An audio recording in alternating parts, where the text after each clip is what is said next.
ভারতের আগ্রায় মোগল স্থাপত্য শৈলীর এক অস্মরণীয় নিদর্শক তাজমহল ৪২ একর জুড়ে বিস্তৃত এক সাদা ঝকঝকে মার্বেলের সমাধিস্থল শুধু এক সৌন্দর্যের প্রতীক নয়, বরং এর বুকের ভিতর লুকিয়ে আছে এক হৃদয়বাহিক কাহিনী। ৪০০ বছর পুরনো এই কাঠামো এক সময় ছিল বিশ্বের সবচেয়ে বৃহৎ এবং দুর্দান্ত ইমারত, আর আস্থা পৃথিবীর সপ্তম আশ্চর্যের এটি। একসময় এই তাজমহলের ৫০ থেকে ৬০ হাজার শ্রমিক একসাথে ঘাম ঝরিয়েছিলেন, যার তাজমহলের গায়ে সাদা পাথরে আনুমানিক এর বাজার মূল্য ৮০০ থেকে ৯০০ হাজার কোটি টাকার অধিক। হাজার হাজার শ্রমিক এবং হাজার হাজার কোটি টাকার সাদা ধবধবে পাথরের তৈরি তাজমহলকে নিয়ে হিন্দু ও মুসলমানদের মধ্যে মতামত বহুলাংশে বিভক্ত, এবং বহু বছর ধরে এটি একটি উল্লেখযোগ্য ঐতিহাসিক বা রাজনৈতিক বিতর্কের সৃষ্টি করেছে। হিন্দুদের কিছু অংশের বিতর্ক বিগত কয়েক দশক ধরে, বিশেষত হিন্দুত্ববাদী বা দক্ষিণপন্থী সংগঠনগুলোর পক্ষ থেকে তাজমহল নিয়ে একটি বিভিন্ন দাবি উত্থাপন করা হয়েছে, যা বিতর্ক তৈরি করে। তাজমহল নিয়ে দাবি হচ্ছে, তাজমহল মূলত একটি শিব মন্দির ছিল, যার নাম ছিল তেজমহল। মোগল সম্রাট শাহজাহান জোর করে বা কৌশল করে এই মন্দির দখল করে সেটিকে সমাধিসৌধে রূপান্তরিত করেন। এই তর্কে সাপেক্ষে কিছু ব্যক্তি তাজমহলের চূড়ায় থাকা ত্রিশূলের মতো কাঠামো, পদ্ম নকশা এবং অভ্যন্তরে তলাবদ্ধ ২২টি কক্ষের মধ্যে হিন্দু দেবদেবীর মূর্তি ও শিলালিপি থাকার দাবি করে। তাজমহলটি যে জমিতে ছিল তা পূর্বে জয়পুরের রাজা জয় সিং এর মালিকানাধীন ছিলেন। যদিও প্রচলিত ইতিহাস অনুযায়ী শাহজাহান এই জমির বিনিময়ে রাজাকে ৪টি হাভেলি, বিশাল প্রাসাদ ক্ষতিপূরণ হিসাবে দিয়েছিলেন। তবে কিছু রাজ পরিবারের সদস্য দাবি করেন যে জমিটি জোর করে নেওয়া হয়েছিল। এই তর্কের সাপেক্ষে কিছু ব্যক্তি তাজমহলের চূড়ায় থাকা এই বিতর্ক নিষ্পত্তির জন্য তলাবদ্ধ কক্ষগুলো খোলার দাবিতে বিভিন্ন সময়ে আদালতে মামলা করা হয়েছে, কিন্তু আদালত তা খারিজ করে দিয়েছে। পরবর্তীতে তাজমহলকে মুসলিম সমাজ সাধারণত প্রেম ও মোগল স্থাপত্যের প্রতীক হিসাবে দেখে, যা তাদের ঐতিহাসিক ও সাংস্কৃতিক ঐতিহ্যের অংশ। অন্যদিকে হিন্দু সমাজের একটি অংশ এটিকে তেজমহল নামে একটি প্রাচীন শিব মন্দিরের উপর নির্মিত বলে দাবি করে, যা ইতিহাস ও রাজনীতিতে বিভাজনমূলক বিতর্কের জন্ম দিয়েছে। তবে প্রত্নতান্ত্রিক এবং মূল ধারণার ঐতিহাসিক প্রমাণের ভিত্তিতে এটি মমতাজ মহলের সমাধিসৌধ হিসেবে বিশ্বজুড়ে স্বীকৃত আছে। মুসলিমদের প্রচলিত মতামত হচ্ছে, ঐতিহাসিক দৃষ্টিকোণ থেকে মুসলিম সমাজ ও মূলধারার ইতিহাসবাদীরা তাজমহলকে মোগল স্থাপত্যের এবং ইসলামী ধর্মে শিল্পকলার অন্যতম শ্রেষ্ঠ নিদর্শন হিসেবে দেখেন। এটি সম্রাট শাহজাহান তার স্ত্রী মমতাজ স্মৃতির উদ্দেশ্যে ১৬৩২ থেকে ১৬৫৩ খ্রিস্টাব্দের মধ্যে নির্মাণ করেছিলেন বলে বিশ্বাস করা হয়। এটি একটি ভালোবাসার একটি বিশ্বজনীয় প্রতীক। এটি পারস্য, ভারতীয় ও ইসলামী স্থাপত্যের এই অপূর্ব সংমিশ্রণ বা মুসলিম শাসকের ভারতে প্রতিটি সংরক্ষিত অবদানকে তুলে ধরে। এর মূল পরিচিত একটি রাজা বা সমাধি সৌধ হিসেবে, যা ইসলামিক ঐতিহ্যের অংশ, এবং অভ্যন্তরে শাহজাহান ও মমতাজ মহলের কবর রয়েছে। তাজমহল কমপ্লেক্সের ভেতরে একটি মসজিদ আছে, যেখানে স্থানীয় মুসলিমরা ঐতিহাসিকভাবে নামাজ আদায় করতে পারে, এবং বর্তমানে ভারতীয় এএসআই ব্যাখ্যা করেছে যে কাঠামোগত স্থিতিশীলতা এবং সুরক্ষার কারণে কক্ষগুলো বন্ধ রাখা হয়। নদীর কাছাকাছি হয় আর্দ্রতা এবং কার্বনের উপস্থিতি মার্বেলের ক্ষতি করতে পারে, তাই কক্ষগুলো সঠিক রক্ষণাবেক্ষণের জন্য নির্দিষ্ট সময়ে খোলা হয়। আইনি পদক্ষেপে বিভিন্ন সময়ে এলাহাবাদ হাইকোর্ট এবং অন্যান্য আদালতে একাধিক পার্টিশন দখল করা হয়েছে। এই ২২টি কক্ষ খুলে প্রত্নতান্ত্রিক জরিপ চালানো ২০২০ সালে এলাহাবাদ হাইকোর্ট এর পিটিশনগুলো খারিজ করে দেয়, মন্তব্য করে যে পিটিশন দায়েরকারীর কাছে এমন কোনো ঐতিহাসিক প্রমাণ নেই যা এই দাবিকে সমর্থন করে, এবং এটি শুধুমাত্র আলোচনার জন্য নয়, কারণ ভালোবাসা ইতিহাসে মনোযোগ দেওয়া প্রয়োজন। তাজমহলের অভ্যন্তরে মূল সমাধিসৌধের ঠিক নিচে যমুনা নদীর দিকে মুখ করা একটি দীর্ঘ বারান্দায় ২২টি কক্ষ বা ভূগর্ভস্থ ঘর রয়েছে। এই কক্ষগুলো সাধারণত তলাবদ্ধ থাকে এবং জনসাধারণের জন্য উন্মুক্ত নয়। হিন্দুত্ববাদী দাবি তেজমহলের সমর্থকরা দাবি করেন যে এই তলাবদ্ধ কক্ষগুলোর ভেতরে শিবলিঙ্গ, হিন্দু দেবদেবী মূর্তি, প্রাচীন হিন্দু শিলালিপি বা ধর্মীয় প্রতীক লুকিয়ে রাখা আছে, যা প্রমাণ করবে যে এটি মূলত একটি শিব মন্দির ছিল।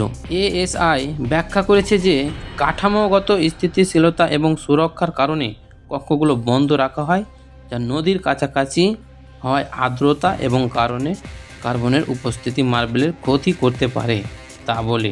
এখন প্রথম কথা হচ্ছে তাজমহল কে তৈরি করেছিল এবং কেন তৈরি করেছিল এবং কত সালে তৈরি করা হয়েছিল এবং এটি মন্দির না মসজিদ এবং এটি কোথায় রয়েছে।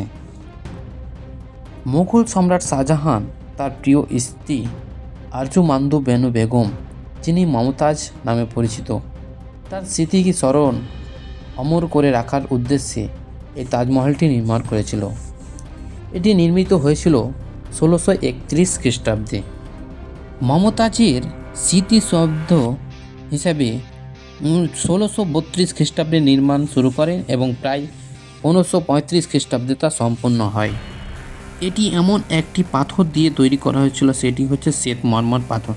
এটি সম্পূর্ণভাবে উজ্জ্বল শ্বেতমর্মর পাথর, যা আলোর পরিবর্তনের সাথে সাথে দিনের বিভিন্ন সময়ে বিভিন্ন রং ধারণ করে।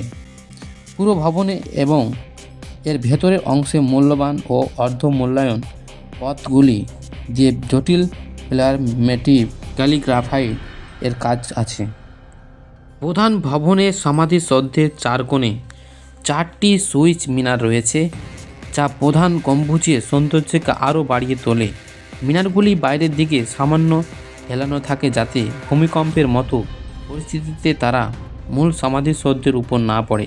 তাজমহলের ভেতরের ও বাইরের অংশের দরজার খিলানগুলিতে এবং দেওয়ালগুলিতে সুন্দর ফার্সি ক্যালিগ্রাফাইড দ্বারা কুরআন শরীফের আয়াত খোদাই করা রয়েছে। প্রধান ক্যালিগ্রাফাইড ছিলেন আব্দুল হক, যাকে শাহজাহান আমানত খান সিরাজি উপাধি দিয়েছিলেন। নির্মাণকালে ভারী নির্মাণ সামগ্রী নদীর মাধ্যমে পরিবহন করা সহজ হয়েছিল। নদী থাকার কারণে তাজমহলের ভিত্তি মজবুত করার জন্য একটি বিশেষ পদ্ধতি ব্যবহার করা হয়েছিল। কাঠের ওয়েল বা কুয়া ব্যবহার করে কাঠামো দৃঢ় করা হয়েছিল, যা নদীর আর্দ্রতার কারণে সময়ের সাথে সাথে আরও শক্ত হয়। নদীটি তাজমহলের সামগ্রিক সৌন্দর্যের একটি অবিচ্ছেদ্য অংশ। এটি একটি বিশাল জলাধার হিসাবে কাজ করে এবং তাজমহলের পিছনের দিকে একটি শান্ত ও মনোরম পাটভূমি তৈরি করে, যা বিশেষভাবে সূর্যোদয় বা সূর্যাস্তের সময় অসাধারণ দেখায়। মোগল স্থাপত্যে বিশেষত শাহজাহানের স্থাপত্য নদীকে একটি গুরুত্বপূর্ণ স্থাপত্য হিসাবে দেখা হতো। যমুনা নদীর তাজমহলের নকশাকে পূর্ণতা দিয়েছিল। এটিকে রিভারফ্রন্ট গার্ডেন প্ল্যান বা নদীর তীব্রবর্তী বাগান পরিকল্পনা আধানে আনা হয়েছিল। আরজুমান্দু বানু বেগম ছিলেন পারস্যের সম্ভ্রান্ত পরিবারের সদস্য। 15 বছর বয়সী যুবরাজ খুররম প্রথম তাকে দেখেন এবং তার মধ্যে প্রেম হয়। 1612 খ্রিস্টাব্দে তাদের বিবাহ সম্পন্ন হয় এবং খুররম যখন সম্রাট হন তখন তিনি আরজুমান্দু বানুকে তার রাজকীয় উপাধি দেন, মমতাজ মহল অর্থাৎ প্রসাদের রত্ন বা খুররম যখন সম্রাট হন তখন তিনি আরজুমান্দু বানুকে তার রাজকীয় উপাধি দেন, মমতাজ মহল অর্থাৎ প্রসাদের রত্ন বা প্লেসেস এক্সেলেসেড অন। মমতাজ মহল শুধুমাত্র সাম্রাজ্যনী ছিলেন না, তিনি শাহজাহানের বিস্তৃত সঙ্গিনী ও পরামর্শদাতা ছিলেন।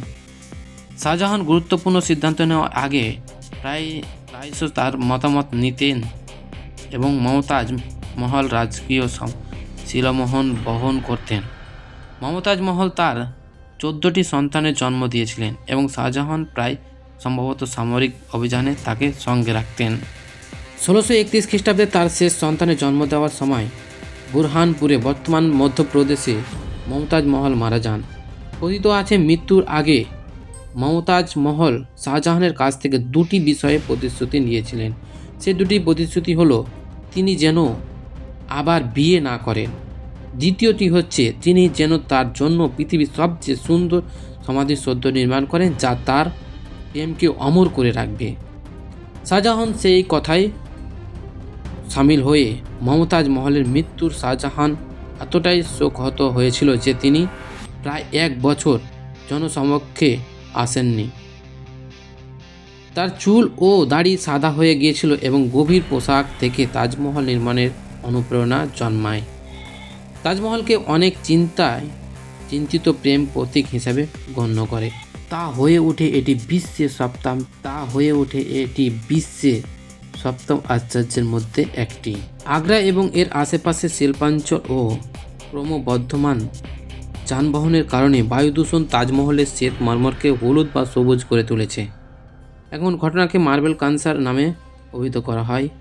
এই দূষণের মোকাবিলা করার জন্য আর্কিওলজিক্যাল সার্ভে অফ ইন্ডিয়া সময়ে তাজমহলের গায়ে সময়ে সময়ে তাজমহলের গায়ে এক ধরনের বিশেষ মাটি বা কাদা লাগিয়ে দূষিত স্তরটিকে অসাধারণ করার পদ্ধতি ব্যবহার করে। প্রতি বছর লক্ষ লক্ষ পর্যটক তাজমহল দেখতে আসেন, যা কাঠামোর উপর চাপ সৃষ্টি করে। বর্তমানে ভিড় নিয়ন্ত্রণের জন্য টিকটিকে সময়সীমা এবং দাম নিয়ন্ত্রণ করা হয়। যমুনা নদীর জলস্তর কমে যাওয়া এবং দূষণের কারণে কাঠামোর ভিত্তিতে ক্ষতিকর প্রভাব বাড়ায় ঝুঁকি রয়েছে। তাজমহলের আশেপাশে পরিবেশের রক্ষার জন্য কঠোর নিয়ম লাগু করা হয়েছে। তাজমহলের কাছাকাছি এলাকায় পেট্রোলিয়াম চালিত যানবাহন নিষিদ্ধ এবং দর্শনার্থীদের একটি নির্দিষ্ট দায়িত্বে পরিপাঙ্ক করে বৈদ্যুতিক বাসে করে আসতে হয়।